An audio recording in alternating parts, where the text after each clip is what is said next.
આજે આપણે બનાવવાના છીએ સરસ મજાના જુવારના લોટના વડા. ઉનાળાની ગરમીમાં સાંજનું ક્યારેક એવું થાય છે કે જમવાનું શું બનાવવું છે, ત્યારે જો તમે બપોરે ક્યાં આ વડા બનાવીને રાખી દો તો સાંજે ચા અને વડા આરામથી ખાઈ શકાય છે. બહુ સખત ગરમી પડતી હોય છે ત્યારે સાંજે રસોડામાં જવાની આપણે બિલકુલ આળસ આવતી હોય છે. તો એવા ટાઈમે આ વડા છે ને એ દહીં સાથે અથવા ચટણી સાથે ચા સાથે આરામથી તમે ખાઈ શકો છો. એના માટે અહીંયા 2 વાટકી જુવારનો લોટ લીધો અને એક અડધી વાટકી જેટલો બાજરાનો લોટ લીધો છે. બાજરાનો લોટ ન લો તો પણ એકલા જુવારના લોટના આ વડા ખરેખર બહુ સરસ બને છે. એકદમ ક્રિસ્પી સાથે મીઠાશથી ભરપૂર એવા આ વડા બનાવવા માટે સૌથી પહેલાં 3 વાટકી મેં અહીંયા લીધો છે લોટ. એમાં 2 વાટકી જેટલો જુવારનો લોટ અને એક અડધી વાટકીથી થોડો વધારે એવો બાજરાનો લોટ સાથે મેં મોણ લીધું છે 1 ચમચો. હુંફાળું ગરમ મોણ લેવાનું, જેનાથી આપણું જે તેલ હોય ને સેજ અમથું નવશેકું ગરમનું મોણ લેશો ને તો તમારા વડા વધારે પડતા ક્રિસ્પી બને છે. હિંગ, હળદર, લાલ મરચું, નમક, ગરમ મસાલો આટલી વસ્તુ આપણે ઉમેરી દીધી છે. બધી ટેસ્ટ અકોર્ડિંગ આપણે ઉમેરીશું. અહીંયા આપણે ગરમ મસાલો ઉમેર્યો છે અને હવે તમે ચાહો તો તમે અજમો ઉમેર્યો છે, થોડું જીરું ઉમેરી દીધું છે. અહીંયા કસૂરી મેથી, લીલી મેથી અત્યારે અવેલેબલ ન હોય એટલે આપણે કસૂરી મેથી ઉમેરવાની, સાથે ચીલી ફ્લેક્સ ઉમેરવાથી તીખાશ બહુ સરસ મજાની આવે છે. તલ ઉમેરી દઈએ. અહીંયા આપણે 2 ચમચીથી વધારે તલ લીધા છે. 2 ચમચીથી વધારે મેં અહીંયા લીધી છે કસૂરી મેથી, અડધી ચમચીથી વધારે ચીલી ફ્લેક્સ લીધા છે. ખરેખર તમે આવી રીતે જો આ વડા બનાવશો તો બહુ સારા લાગે છે.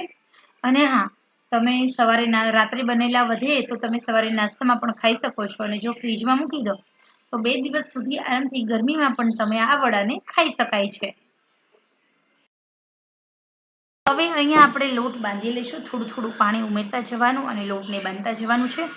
એકદમ ધીમે ધીમે થોડું થોડું પાણી ઉમેરતા જવાનું અને લોટને બાંધતા જવાનું છે. આ જે પ્રોસેસ છે એનાથી તમારો લોટ એકદમ સરસ મજાનું થાય છે, પલળે બી છે.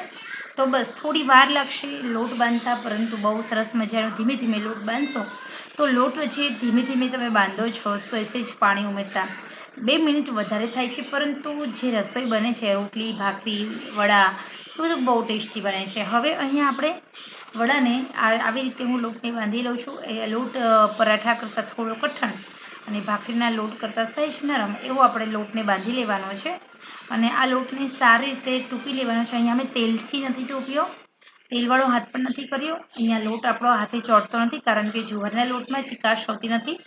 અને આવી રીતે નાની નાના વડા બનાવી લઈશું. પહેલાં આપણે જે રીતે ગોળણા કરીએ એ રીતે ગોળણું કરશું અને પછી એને સહેજ હાથ આવી રીતે અંગૂઠા અને આંગળીની મદદથી પરફેક્ટ શેપ આપી દઈએ. તમે ગોળ અને ચોરસ બંને શેપની અંદર તમે આ વડા બનાવી શકો છો. તો અહીંયા આપણે સરસ રીતે આપણા વડા બનાવી રહ્યા છીએ. આવી જ રીતે સરસ બધા વડાને બનાવી દેવાના છે. તો પહેલાં આપણે બધા વડા બનાવી લઈશું. ગેસ પર તેલ ઓલરેડી મેં પહેલેથી ગરમ કરવા મૂક્યું છે. મારા વડા બનાવતા નહીં વાર લાગે. વડા બનાવીશ ત્યાં મારું તેલ પણ ગરમ થઈ જશે. તો હવે આપણે જોઈએ તો આપણા બધા જ વડા છે ને આવી રીતે બનીને રેડી થઈ ગયા.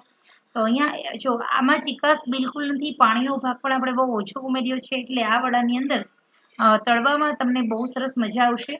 તેલ આવી રીતે ગરમ થાય પહેલાં તો તેલ તળવાનું હોય ત્યારે એકદમ ફૂલ ગરમ કરવાનું અને 1 મિનિટ થાય એટલે આપણે આવી રીતે ફેરવી લેવાનું અને પછી 3 થી 4 મિનિટ સુધી એકદમ સ્લો ટુ મીડિયમ આંચે આપણે આ વડાને તળવાના.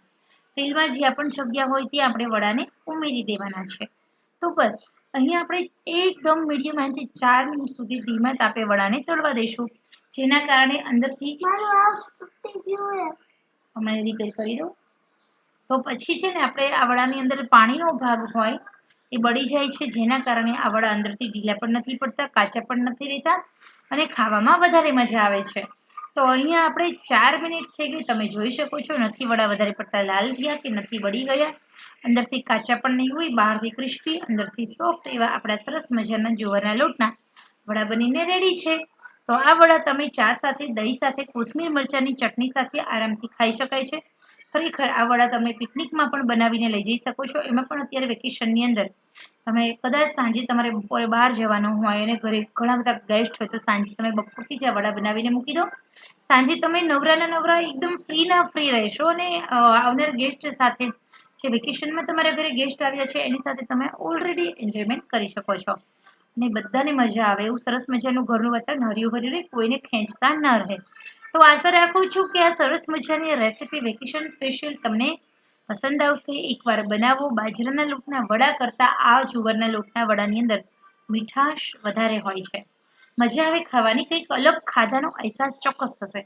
તો હવે તમે પણ આ રેસીપી ચોક્કસ ટ્રાય કરો, બનાવો અને આશા રાખું છું કે તમારો ફીડબેક મને કોમેન્ટ બોક્સમાં જરૂર જણાવશો કે આ રેસીપી કેવી લાગી. તો મિત્રો, આ બધી જ મહેનત માત્ર તમારા માટે છે. આશા રાખું છું વિડીયોને લાઈક કરશો, બને એટલી વધારે શેર કરશો અને હા, કોમેન્ટ્સ જરૂર કરશો. આપનો સાથ સહકાર મને મળી રહેશે. તો થેન્ક્સ ફોર વોચિંગ.